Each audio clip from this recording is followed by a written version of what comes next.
خسارتك النهارده تجيب لك عميل يقعد معاك قدام. يعني بالظبط ممكن تخسر النهارده او 3 4 شهور قدام، والعميل يفضل معاك وتبقى عارف انت بتكسب كام بالظبط. وخليني اثبت لك الكلام ده برقمين بس محتاج انت تبقى عارفهم: الكاك والال تي في. الكاك ده اللي هو تكلفه الاستحواذ على العميل، والال تي في وده معناه قيمه العميل على مدى حياته مع البيزنس. احنا المفروض نعرف الكاك بتاعنا منين. هنجيب كل المصروفات بتاعه الدعايه والتسويق والاعلانات وكل الكلام ده ونقسمها على عدد العملاء الجدد اللي اشتروا عندنا. فاحنا هنفترض مثلا ان احنا صرفنا 10000 جنيه وجالنا 50 عميل. ده معناه ان تكلفه الاستحواذ للعميل الواحد 10000 على 50 200. طيب ال تي في بقى بيتحسب ازاي؟ لازم تبقى عارف ان الفرضيه هنا ان العميل ما بيشتريش منك مره واحده بس. يعني مثلا لو انت مقدم خدمه فانت العميل ده بيقعد معاك شهور بتاخد منك نفس الخدمه. هنا بتحسب مكسبك من كل عميل بيكون في حدود كام. في حاله ان انت بتقدم خدمه مثلا بتحسب مكسبك الشهري وتقسمه على عدد العملاء.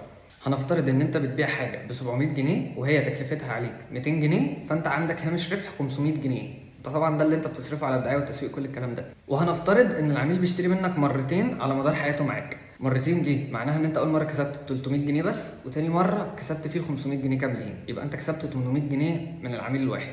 هنا بقى بنعمل الحسبه بتاعت ال تي في تو كاك. بناخد ال 800 جنيه اللي احنا بنكسبهم على مدار حياه العميل معانا ونقسمهم على ال 200 اللي هي تكلفه الاستحواذ على العميل دي. هيطلع لك رقم اللي هو 4. يعني ايه 4؟ يعني كل جنيه انت صرفت على الدعايه رجع لك 4 جنيه ارباح على مدار شهرين. طيب هل 4 ده رقم كويس؟